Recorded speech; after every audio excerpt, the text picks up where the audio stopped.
بسم اللہ الرحمن الرحیم۔ السلام علیکم ورحمۃ اللہ وبرکاتہ۔ صلاۃ التسبیح کا طریقہ بہت سے لوگوں نے معلوم کیا ہے کہ یہ نماز کس طرح پڑھی جائے گی اور کون سے وقت میں پڑھی جائے گی، اس نماز کی کیا فضیلت وغیرہ۔ تو صلاۃ التسبیح کے بارے میں ابو داؤد شریف میں اور اسی طرح ابن ماجہ اور ترمذی شریف میں روایت موجود ہے کہ نبی اکرم صلی اللہ علیہ وسلم نے اپنے چچا سیدنا حضرت عباس ابن عبد المطلب رضی اللہ تعالیٰ عنہ کو اور بعض دیگر صحابہ کو بہت ہی اہتمام سے سکھائی ہے، اور فرمایا تھا کہ یہ نماز ہر طرح کے چھوٹے بڑے، دانستہ اور نادانستہ، پوشیدہ اور اعلانیہ، ہر طرح کے گناہوں سے مغفرت کا ذریعہ ہے۔ یعنی اس نماز کو پڑھ کر ہم تمام گناہوں سے اپنے آپ کو پاک کر سکتے ہیں۔ البتہ جو بڑے گناہ ہوتے ہیں، کبیرہ گناہ ہوتے ہیں، ان کے لیے توبہ بھی کرنا ضروری ہے۔ یعنی اس نماز کو مکمل کرنے کے بعد اللہ سے دعا بھی مانگے کہ یا اللہ، میں اپنے بڑے گناہوں سے بھی معافی مانگتا ہوں کہ آئندہ کوئی بڑا گناہ، کبیرہ گناہ بھی نہیں کروں گا، مثلا جھوٹ بولنا ہے اور کسی کی غیبت کرنا، چغلی کرنا وغیرہ ہے۔ تو بڑے گناہوں کے لیے باضابطہ توبہ کرنا بھی ضروری ہے، صرف اس نماز کو پڑھنا کافی نہیں ہوگا۔ اسی طرح اگر کسی کے ساتھ ہمارا کوئی جھگڑا ہو گیا ہے، کوئی ہم سے ناراض ہو گیا ہے، تو پھر اس سے معافی مانگنا بھی ضروری ہے، ورنہ وہ گناہ صرف اس نماز کو پڑھ لینے سے معاف نہیں ہوگا، بلکہ اس سے پہلے معافی مانگ لے کہ بھائی میرا تم سے جھگڑا ہو گیا تھا، غلطی میری ہی تھی، مجھے معاف کر دے، یا تمہارا مجھ پر حق ہے، میں نے تمہارے پیسے لے لیے ہیں یا کوئی اور چیز چھین لی ہے، لو میں واپس کر دیتا ہوں، مجھے معاف کر دو۔ اس طرح جو بھی معاملہ کسی بندے کے ساتھ ہو اس کا صفایا کرا لیں، پھر اس نماز کو پڑھیں، تو اس نماز کے ذریعے صغیرہ گناہ بھی معاف ہو جائیں گے، اور کبیرہ گناہوں کی توبہ بھی کر لیں تو کبیرہ گناہ بھی معاف ہو کر بندہ اس طرح ہو جائے گا جیسا کہ ابھی وہ ماں کے پیٹ سے پیدا ہوا ہو، یعنی ایک گناہ بھی اس کے نام اعمال میں باقی نہیں رہے گا، سارے گناہ معاف ہو جائیں گے۔ بہت سے لوگ ایک غلط خیال کا شکار ہیں، وہ یہ کہ سارے گناہ معاف ہونے کا مطلب یہ ہے کہ جتنی نمازیں زندگی میں چھوٹی ہیں وہ نمازیں بھی معاف ہو جائیں گی۔ نہیں، سارے گناہ کے معاف ہونے کا مطلب یہ ہے کہ جو گناہ ہوئے ہیں وہ گناہ معاف ہو جائے گا، لیکن جو ذمہ داری ہمارے اوپر تھی اس کو ہم نے ادا نہیں کی ہے، بہرحال باقی رہے گا۔ مثلا ہم نے کسی نماز کو چھوڑ دیا تھا، قضا ہو گئی تھی، صلاۃ التسبیح پڑھ لیں گے تو اس نماز کو چھوڑنے پر جو گناہ ہوا تھا صرف گناہ معاف ہو جائے گا، لیکن وہ نماز سرے سے معاف نہیں ہوگی، اس کی قضا کرنی ضروری ہے، اس کو ادا کر دیں گے۔ یا رمضان کے روزے چھوٹ گئے تھے، اس کو بعد میں قضا کر لیں گے، تب جا کر وہ ہماری ذمہ داری مکمل ہو جائے گی، ورنہ وہ ویسے ہی ہمارے ذمے باقی رہے گی۔ خیر، صلاۃ التسبیح کے بارے میں آپ صلی اللہ علیہ وسلم نے اپنے چچا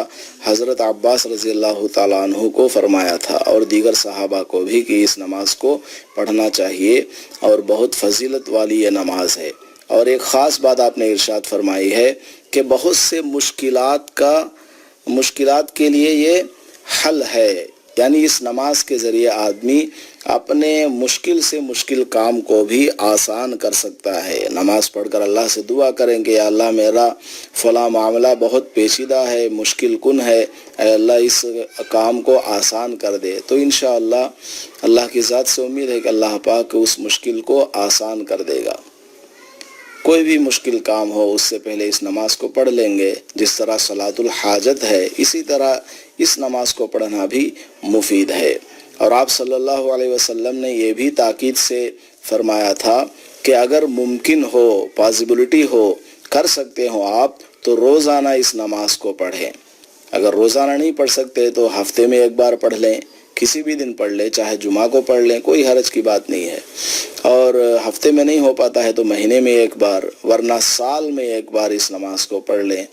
اور سال میں بھی نہیں پڑھ پائے تو کم از کم زندگی میں تو ایک مرتبہ اس نماز کو ضرور پڑھ لینا چاہیے۔ تو اس سے پتہ چلا کہ اس نماز کی بڑی فضیلت ہے، جبھی تو آپ اتنی تاکید سے کہہ رہے ہیں کہ روزانہ یا ہفتے میں ایک بار یا مہینے میں ایک بار یا سال میں ایک بار یا کم از کم زندگی میں ایک مرتبہ پڑھ ہی لو۔ تو حضور صلی اللہ علیہ وسلم کا یہ ارشاد ہم سب کے لیے باعث عبرت ہے کہ ہم اس نماز کو اپنے لیے لازم پکڑ لیں، جتنی ہمارے پاس گنجائش ہو، جتنا ہمیں وقت ملے پڑھنے کا اہتمام کرنا چاہیے۔ بزرگان دین کو ہم نے دیکھا ہے، میں نے اپنے اساتذہ کرام کو دیکھا ہے کہ وہ روزانہ صلاۃ التسبیح کی نماز پڑھتے ہیں، چاہے سفر میں ہو، حضر میں ہو، چاہے بیمار ہو، تندرست ہو، کہیں بھی ہوتے ہیں۔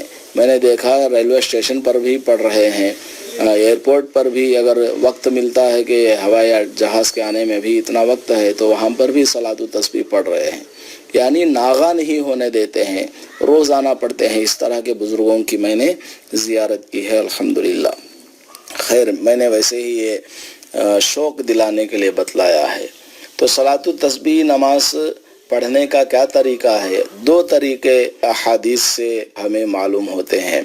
پہلا طریقہ کیا ہے جو تھوڑا مشکل ہے عوام کے لیے، وہ طریقہ بھی بتاتا ہوں، دوسرا جو آسان طریقہ ہے وہ بھی بتاتا ہوں۔ پہلا طریقہ یہ ہے کہ پہلی رکعت میں حسب معمول سورہ فاتحہ پڑھیں گے، ضم سورت پڑھیں گے، اس کے بعد رکوع میں جانے سے پہلے 15 مرتبہ سبحان اللہ والحمد للہ ولا الہ الا اللہ واللہ اکبر یہاں تک پڑھیں گے، بس اتنا پڑھ لینا کافی ہے۔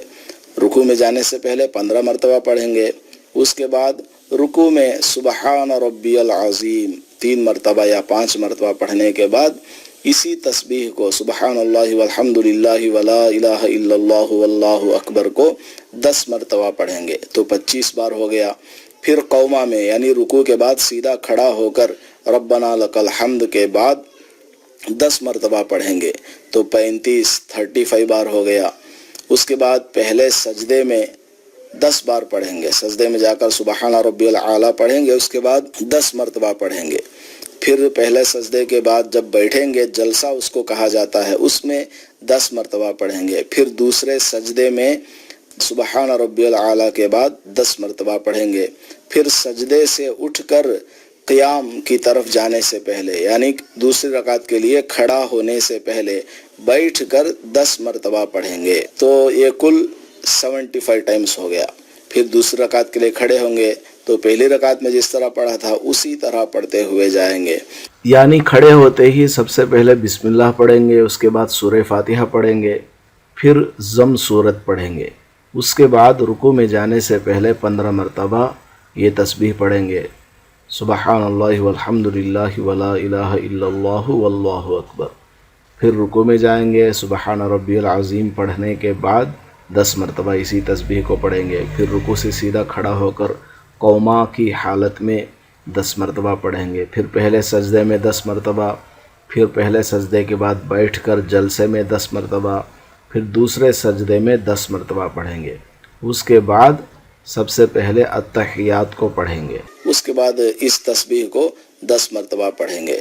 تیسری رکعت میں بھی سیدھا کھڑے ہونے کے بعد جیسا پہلی رکعت میں آپ نے کیا تھا اسی طرح کریں گے، پھر چوتھی رکعت بھی اسی طرح کریں گے۔ البتہ چوتھی رکعت میں بیٹھتے ہی سب سے پہلے التحیات پڑھیں گے، اس کے بعد درود شریف پڑھ کر پھر یہ تسبیح 10 مرتبہ پڑھیں گے، اس کے بعد میں دعائے معصورہ پڑھیں گے۔ اگر چاہے تو التحیات درود شریف پڑھنے کے بعد دعائے معصورہ پڑھ لیں، پھر اس کے بعد آخر میں اس تسبیح کو پڑھ لیں، دونوں طریقے جائز ہیں۔ تو 4 رکعتوں میں 300 مرتبہ یہ تسبیح ہو جائے گی، پھر دونوں طرف سلام پھیر دیں گے۔ یہ پہلا طریقہ ہے جو تھوڑا مشکل معلوم ہوتا ہے عوام کے لیے۔ ایک دوسرا طریقہ ہے جو حضرت عبداللہ ابن مبارک رحمۃ اللہ علیہ سے مروی ہے، بہت بڑے جلیل القدر بزرگ ہیں، حضرت امام اعظم ابو حنیفہ رحمۃ اللہ علیہ کے شاگردوں میں سے بھی ہیں، بہت بڑے یہ اللہ کے ولی تھے، ان سے روایت مروی ہے۔ اس کی ترتیب کیا ہے؟ پہلی رکعت میں ثنا پڑھیں گے تو ثنا پڑھنے کے فوراً بعد